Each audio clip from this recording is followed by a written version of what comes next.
ఈ పాపని ఎవరైనా చూసారమ్మా?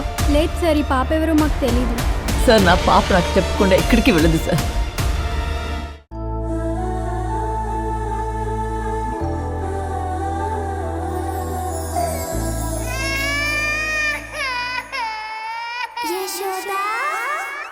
యశోద, అమ్మ ఎందుకో గుళ్ళో కూడా డల్గా ఉంది. ఏదో మనసులో పెట్టుకుంది. మనం వస్తే సంతోషంగా ఎదురొచ్చి హారతిచ్చి లోపలికి పిలవాలి. అలాంటమ్మ లోపలే ఉండిపోయిందంటే నాకేదో అనుమానంగా ఉంది. మావయ్య గారు సుబ్బరాజు విషయం చెప్పొద్దని ప్రమాణం చేయించుకున్నారు. లేదంటే చెప్పేదాన్ని. ఇప్పుడు అత్తయ్య మనసులో ఏం పెట్టుకుందో ఏంటో. అందుకే మమ్మల్ని లోపలికి పిలవడానికి కూడా రాలేదనుకుంటాం. వాళ్ళు ఆనందంగా ఉంటమే మనకు కావాలి దాక్షాయిని. ఇంక నువ్వేం మాట్లాడుకు. పద పద రా పద.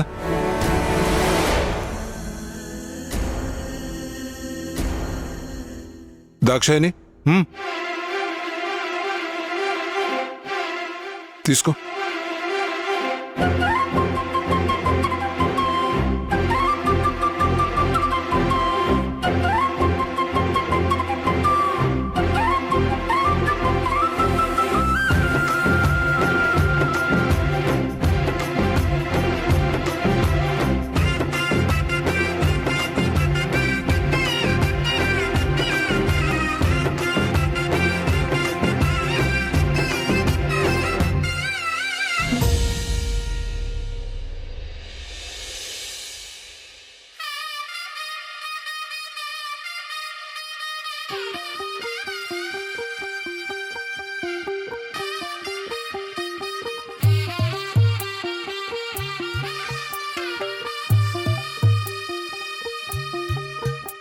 ఇద్దరు ఒకరి పేర్లు ఒకరు చెప్పుకున్న తరువాత నువ్వీ ధాన్యాన్ని బొటని వేలుతో తన్ని లోపలికి రావాలి యశోదా. మర్చిపోకు, నువ్వు తన్నితే ధాన్యం అంతా చుట్టుపక్కల పడుతుంది. అలా పడితే ఈ ఇల్లంతా సిరి సంపదలతో నిండిపోతుందని మన పెద్దవాళ్ల నమ్మకం. ఏం అల్లుడు గారు చెప్పండి, మీ ఆవిడ గారి పేరేంటి? ఎవరితో కలిసి వచ్చారు?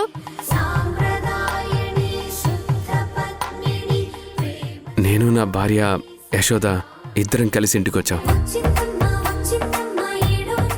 అమ్మా యశోద, ఇప్పుడు నీ వంతు చెప్పు.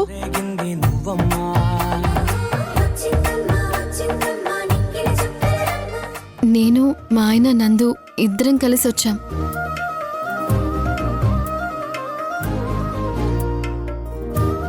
ఆ కాలితో ధాన్యాన్ని తన్నమ్మా. కుడికాలి ముందు పెట్టి వెళ్ళండమ్మా.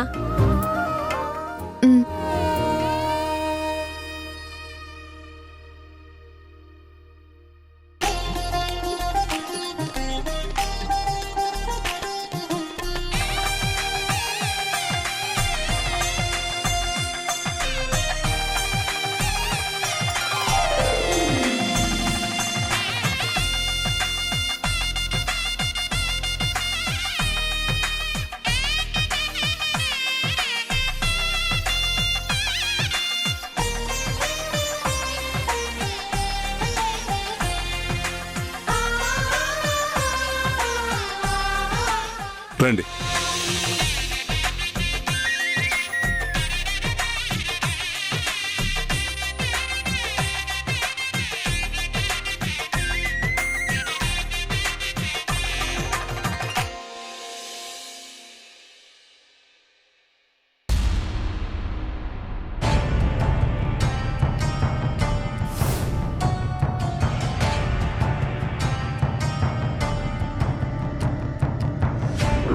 ఇప్పుడు నందు నా వాడైనట్టే నా బిడ్డ కూడా నా దగ్గరకు వచ్చి తీరుతుంది.